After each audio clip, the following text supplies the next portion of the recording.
Bonjour et bienvenue à Finance Heureuse, le podcast qui parle d'argent et d'émotions. Je m'appelle Raphaël, je suis gérant de fortune indépendant à Genève. Je m'appelle Noémie, je suis conseillère en équilibre de vie et nous travaillons ensemble car nous croyons fermement que le bonheur passe aussi par des finances saines. Aujourd'hui, on a décidé de vous parler de famille et d'argent, de succession, car c'est un sujet malheureusement qui crée beaucoup de tensions. Je le vois très souvent dans ma pratique avec mes clients. Je l'ai vécu aussi personnellement et c'est une véritable bombe à retardement qui a des répercussions parfois sur plusieurs années, surtout quand on se lance dans des combats légaux, successoraux avec des avocats et tout ce qui va avec. Donc, c'est un sujet qui est très important et qui peut être fédérateur. Oui, c'est ça qu'on veut vous démontrer aujourd'hui, c'est qu'au lieu d'être une source de conflit, comme c'est malheureusement l'expérience de beaucoup de familles ou la crainte, il existe des moyens de faire pour que l'argent soit fédérateur, déjà avant de se retrouver dans la situation d'une succession, mais encore plus en situation de succession. Et aujourd'hui, on vous propose 4 clés pour une succession réussie. Voilà. Le but, c'est de s'unir autour d'un projet commun et beaucoup plus que de se déchirer. Évidemment, plus on y arrive tôt, plus on le fait en amont, plus ça portera ses fruits. Mais voilà, ce n'est pas toujours possible. Donc, on va voir aujourd'hui comment on peut faire pour solutionner ou en tout cas améliorer ces discussions qui peuvent parfois être lourdes, surtout pour l'ancienne génération. Moi, je sais qu'avec mon père notamment, c'était impossible de parler de ce genre de sujet. Donc, comment on fait pour essayer de désamorcer ça? Comment on peut se retrouver autour de l'argent, autour de biens? Moi, je le vois. Alors, j'ai pas que des mauvais exemples, hein. J'ai aussi des exemples beaucoup plus vertueux avec des familles, notamment une avec laquelle on a travaillé ensemble, hein, Noémie, qui souhaitent s'unir autour d'un projet commun, travailler ensemble pour justement satisfaire les besoins de tout le monde, ce qui n'est pas toujours facile. Et, donc voilà, et ce qui peut aussi être très intéressant, c'est le côté, certaines familles ont un chalet, ont un bien, une résidence secondaire dans laquelle ils se retrouvent. Donc voilà, c'est bien l'argent ou les biens mobiliers permettent aussi de se réunir et de se retrouver autour d'un but commun. Donc une des solutions des 4 solutions dont parlait Noémie, la première, c'est d'anticiper. Et c'est souvent une responsabilité qui tombe sur le légataire, donc la personne qui va transmettre ses biens. Et l'idée, c'est qu'elle se pose la question de quelles sont ses volontés, qu'est-ce qu'elle veut pour son patrimoine, pour la suite. Et elle va pouvoir amener la discussion, déjà réfléchir, elle, qu'est-ce qu'elle souhaite, et puis chercher à en discuter avec ses héritiers. La communication, comme tu dis, c'est très important. La discussion, tu as donné des exemples de familles où c'est difficile d'en parler, voire impossible, et des exemples d'autres Mhm, familles où on peut parler, on peut anticiper.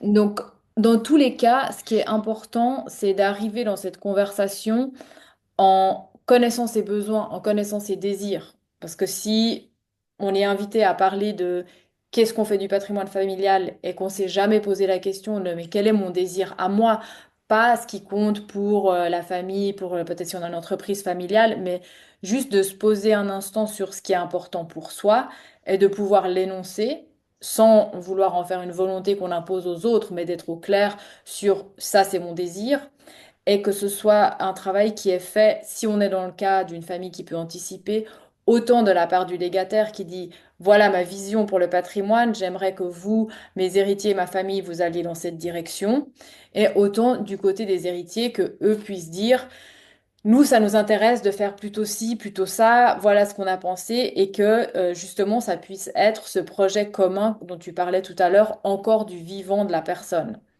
mhm. Si on ne peut pas faire ça du vivant de la personne, parce que, soit parce que la discussion n'était pas acceptable du point de vue du légataire, soit parce qu'on n'a pas eu le temps tout simplement de s'organiser pour ça, alors au moins à l'intérieur de la famille, on doit faire chacun l'effort de communiquer clairement, ça veut dire réfléchir pour soi, ensuite oser exprimer ce qu'on souhaite et écouter le désir des autres, sans chercher à prendre une décision tout de suite, mais juste dans un premier temps dire, on crée un espace où chacun peut se sentir en sécurité et à l'aise pour exprimer quel est son désir et on réfléchit à la direction qu'on veut donner ensuite à ces choses-là. Et souvent, et ça c'est un point sur lequel on revient quasiment dans toutes les discussions que toi et moi on a, Raphaël, c'est d'encourager les gens à se faire accompagner pour clarifier les différents niveaux de la discussion. Parce que dans le cas de la succession, il va y avoir tout ce qui se passe au niveau légal, tout ce qui se passe au niveau financier et tout ce qui se passe au niveau émotionnel, qui va toucher aussi bien les émotions liées à l'intérieur de la famille, au décès, à la reconfiguration des relations suite à la mort d'une personne, mais aussi les émotions qui sont liées à l'argent, au patrimoine, aux visions et aux valeurs personnelles des différents membres de la famille. Et pour pouvoir rester, déterminer un cap, garder la tête froide, mais tout en respectant les émotions des uns et des autres, c'est souvent difficile en fait dans ces situations-là. Donc ce point-là, il est important à prendre en considération.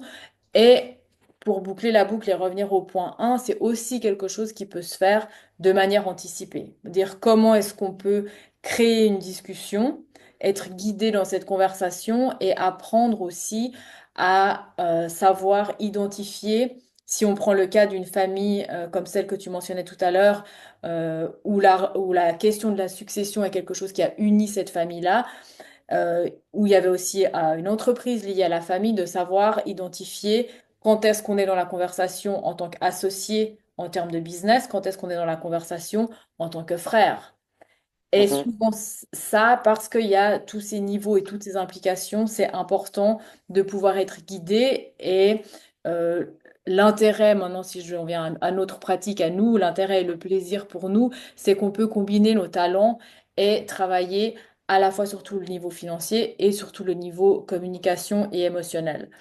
Mhm. Euh, Et c'est vrai que ce que tu disais là, qui est très important, c'est qu'il y a énormément d'informations et d'émotions qui se passent, qui vont de pair avec ces sujets. On touche à voilà, des thématiques très sensibles comme la mort, comme voilà, l'argent, qui sont toutes les deux très lourdes de sens et de mythes aussi. Enfin, voilà, il y a beaucoup de choses qui vont autour de ces sujets-là. Enfin, je parle de mythes, je parle surtout de l'argent, évidemment. Donc, quand on a cette cascade d'émotions, effectivement, on revient au point un. Un des plus beaux cadeaux que peut faire un légataire, c'est justement d'anticiper. C'est de dire, bon, voilà, je sais que quand je serai plus là, ce sera déjà assez difficile sur tel point, tel point, tel point. Si on peut faire en sorte que les choses matérielles sont réglées, c'est une charge en moins. C'est quelque chose de plus qui rend le processus moins lourd, on va dire, et qui permet à tout le monde de pas forcément en plus s'écharper dans une succession ou maintenant avec les familles recomposées aussi, hein. Il y a des belles-mères, des beaux-pères qui viennent, qui deviennent partie prenante, avec qui il faut s'entendre alors qu'on leur a peut-être jamais parlé. Donc ça, c'est effectivement très important d'ouvrir et puis ensuite d'ouvrir la discussion, comme tu le disais. Voilà, on discute. Qui veut quoi? Qui aimerait quoi? Après, tout n'est pas forcément atteignable, mais en tout cas, la discussion se fait et il y a des propositions qui vont. Et quand on n'est pas d'accord, c'est aussi la possibilité de créer de la valeur. Moi, je suis intimement convaincu que si on est tous d'accord, qu'on est 10 autour d'une table et qu'il y en a un qui a une idée et tout le monde dit oui, bah, l'idée sera peut-être moins bonne que si on avait eu des avis un peu divergents et qu'on l'avait enrichi. Donc, il y a ça aussi. Il faut pas avoir peur de voilà, dire moi j'aimerais. Voilà. Ça veut pas dire qu'on va le faire, mais en tout cas, chacun communique ses besoins. Et ça, c'est une des quatre clés. C'est vraiment de communiquer ses besoins. Pour pouvoir le faire, il faut déjà les connaître. Donc, il faut déjà se poser des questions. Et ensuite, bah, savoir les communiquer et dire, voilà, moi, j'aimerais bien faire ci, j'aimerais bien faire ça. Et un autre élément que tu as mentionné qui est très important, c'est le temps. C'est de pouvoir avoir le temps de laisser mûrir ces choses-là qu'on n'a parfois pas forcément, ou en tout cas, disons que le temps joue moins en notre faveur quand on est les pieds, quand on est au dos du mur, en tout cas. Donc, pour récapituler un peu les 4 points, c'est vraiment l'anticipation, ensuite ouvrir la discussion, communiquer ses besoins et ne pas hésiter à se faire accompagner par plusieurs personnes, notamment sur la partie émotionnelle qui est bien souvent éludée dans ce genre de situation où on perd un proche et puis on part la tête baissée dans OK, légalement, je dois faire ça. Le notaire, alors le notaire, ça peut être un bon appui, mais il faut pas hésiter à se faire aider par d'autres personnes, notamment sur la partie émotionnelle, et d'avoir quelqu'un qui est le notaire, il est partie prenante, quelqu'un qui ne sera pas partie prenante pourra vous permettre de prendre de la hauteur et de garder le cap. C'est ça surtout l'intérêt de se faire accompagner par une personne neutre. Absolument. Et la prochaine fois, on reviendra sur un élément que tu as mentionné aujourd'hui qui est les mythes et les croyances. Parce que là aussi, il y a beaucoup à faire et ça vient jouer aussi dans ces conversations-là. Mais on se le garde pour une prochaine fois. Merci pour votre écoute et au plaisir de vous retrouver dans le prochain épisode.